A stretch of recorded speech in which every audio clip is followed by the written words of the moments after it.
Remedios Sánchez, a Matavellas. Foi condenada a 144 anos de cadea polo asasinato de 3 mulleres e por tentar matar outras 5. Crimes que cometeu en Barcelona no ano 2006. As súas víctimas eran sempre mulleres vulnerables, as que quería roubar e despois asfixiábaas. Natural de Boimorto, aínda que marchou con tan só 16 anos, na súa aldea hai quen se lembra dela. E que lembra dela? Vou lembrar cosas mal. Despois de varias décadas cumprindo condena no cárcere de Teixeiro, a asasina en serie volve agora aos medios de comunicación. Ela podería ser a presunta autora do crime dunha anciá da Coruña, do barrio de Monelos.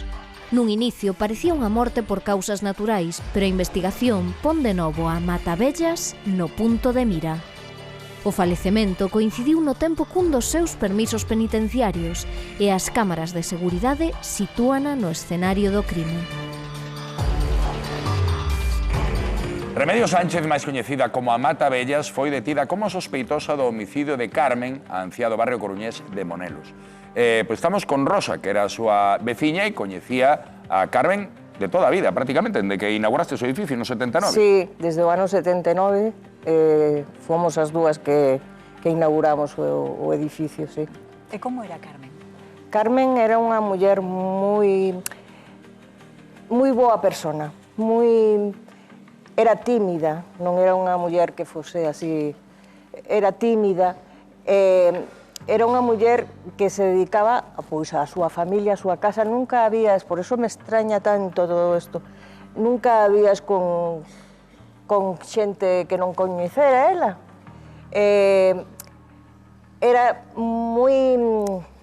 Era tímida e un pouquiño tamén desconfiada, que parece que non concordan as cousas, non? Que sea tímida e desconfiada. Era reservada, non, para as súas cousas? Reservada, eso é.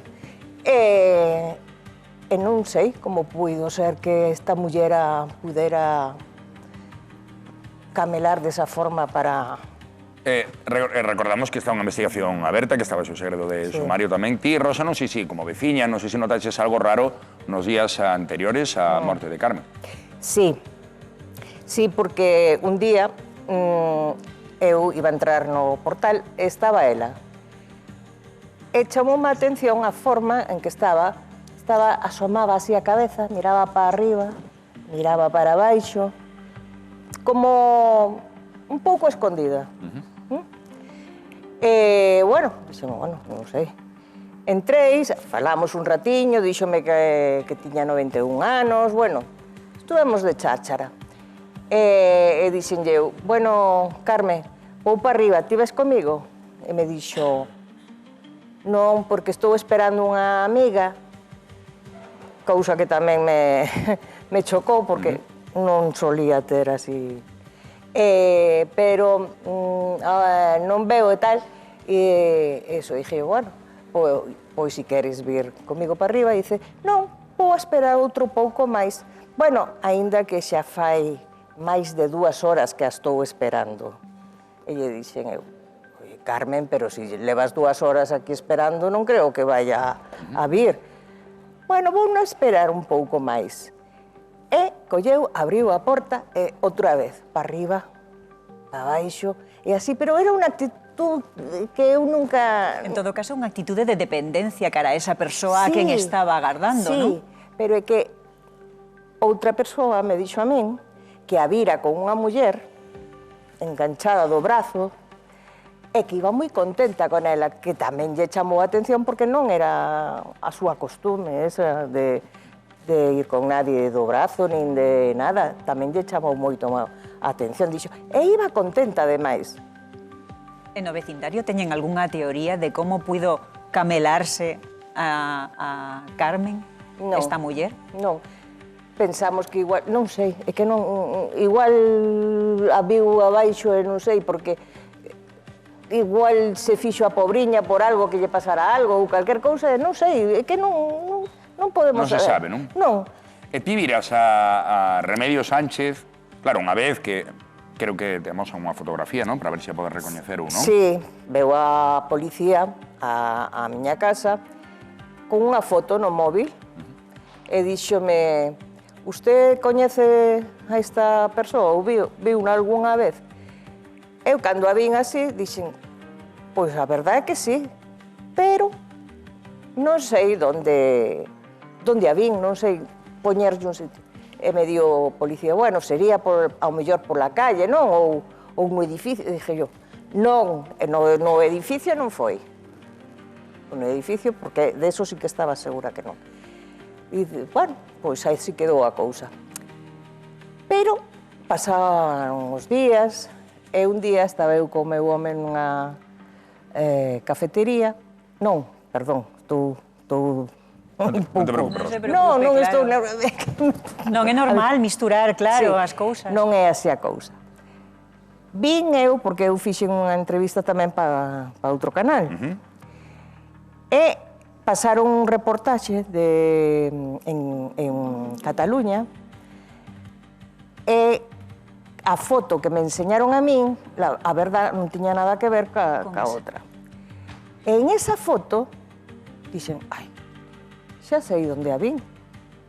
Vinna por aquí, na calle. Eu estaba nunha cafetería con o meu home, e ela subía, pasaba pola acera, e foi unha muller que non sei por qué, porque eu non me suelo fixar así en nadie. Chamou a atención? Sí. Que lle chamou a atención? Non sei, é que non sei, a cara, a forma de mirar, non sei, os xestos, non sei, algo que non me... É que, además, eu teño fama de antipática, que non me fixo en nadie. Pero esa muller chamoume a atención. Tanto así que xa me acordo, incluso, que levaba unha cazadora destas vaqueras. Tamén pantalóns vaqueros. Pois xa que ela andaba polo barrio, Sí. o mellor noutro permiso que tivera. Eso é o que eu penso, que tuvo outro permiso. Sí, porque si non, é que por unha vez non creo que Carme a deixara... Xa. Entrar dentro da súa vida. Exactamente. Que collera esa confianza. Sí. Estaba Rosa... Carme, perdón, Juan, estaba Carme nunha situación de soidade, de vulnerabilidade, de A ver. dependencia, como para caer, digamos, nesa confianza con que non debía? A ver, Carme, eu creo que non sei se é que se estaba volvendo un pouco nena así, non sei, porque Carme, o fillo vive moi cerca da casa nosa, a uns portales máis abaixo, e el estaba moi pendiente de súa nai, e o neno, o neto, viña todas as tardes a merendar con ela, e a filla, cando ela quedou viuda, levouna para a súa casa, pero ela non quixo, dixo que ela se defendía moi ben na súa casa. Ela iba a súa compra co seu carrito, todo eso, o que si era un pouco, era un pouco débil por os osos. Si a empuxaban a pobre xa non, quero decir, que non... En ese sentido, sí. Eu non sei se tamén, ao mellor, que sei, cando vamos para maiores facémonos tamén como nenos, non sei, máis inocentes, non sei. Pois Rosa, moitas grazas polo teu testemunho. Raquel Atanes, imos analizar tamén este caso co abogado Luis Pena, precisamente esa condición de vulnerabilidade podería ser importante, porque unha das preguntas é se podería haber revisión permanente revisable para Remedios Sánchez. Pois, en principio, este é un caso onde si se demostra que Remedios Sánchez é autora destos feitos, porque lembremos que todavía goza da presunción de inocencia, podería ser sometida a prisión permanente revisable, non polos seus antecedentes, que xa están demostrados, xa ten sentencias de condena, sino precisamente porque un dos casos onde se prevé a prisión permanente revisable é a vulnerabilidade por razón de idade, de enfermidade psíquica ou física. Por calquera circunstancia. Haberá que deixar que avance a investigación, pero no caso de que se demostre efectivamente a responsabilidade de Remedios neste crime de Carmen, estaríamos falando dunha asasina reincidente. Sorprende que os feitos se levaran a cabo durante un permiso penitenciario porque unha persoa que está condeada a máis de 144 anos de prisión que condicións se teñen que dar para que poida gozar libremente deste tipo de permisos. E non sei se con ou sen supervisión, Luís. Pois, en principio, cando se dá un permiso penitenciario, porque se reúnen unha serie de requisitos. O primeiro, o cumprimento de un período de tempo, que suele ser unha cuarta parte de condena. Pensemos que en España, aínda que estés condenado a 144 anos de cárcere, non se cumpren os 144 anos. O período máximo de cumprimento efectivo, dependendo dos casos, é de 20 ou 25 anos. Por lo tanto, si se cumpre un cuarto desa condena, xa se pode aspirar.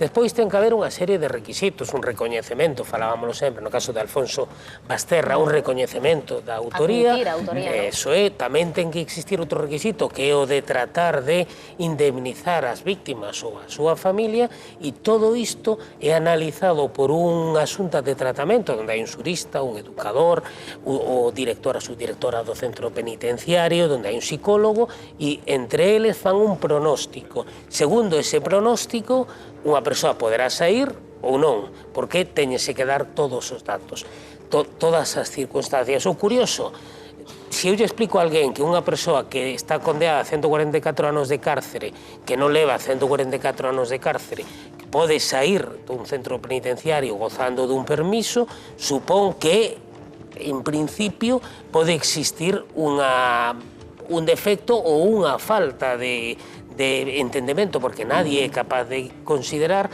que isto é algo normal. A realidade é que os traballadores, os membros da xunta de tratamento, sempre son casi con variables científicas e se limitan a aplicar a lei. Claro, porque o fallou o exame psicolóxico ou hai quen tamén di que falla o algoritmo para conceder eses permisos. O algoritmo é que se fai unha análise en función de todas as variables, de se existen apoios, de non existen apoios, se dá un primeiro permiso coa idea de ver se se disfruta convenientemente ou non. Hai que someterse a uns controis durante os permisos, non é que salgamos e nos poidamos ir de festa, non. Temos que ter en consideración todo o que acontece e, sobre todo, que neste caso, solo polo feito de ser investigada, normalmente, por cautela, se suspenden automáticamente todos os permisos e toda a evolución penitenciaria. E te lógica neste caso. Pois, Luís Pena, moitísimas grazas por aclararnos, entre outras cousas, a entender un pouco máis desta investigación, da cal seguiremos pendentes. Moitas grazas, Luís. A vos, moitas grazas e boa tarde. Nunca.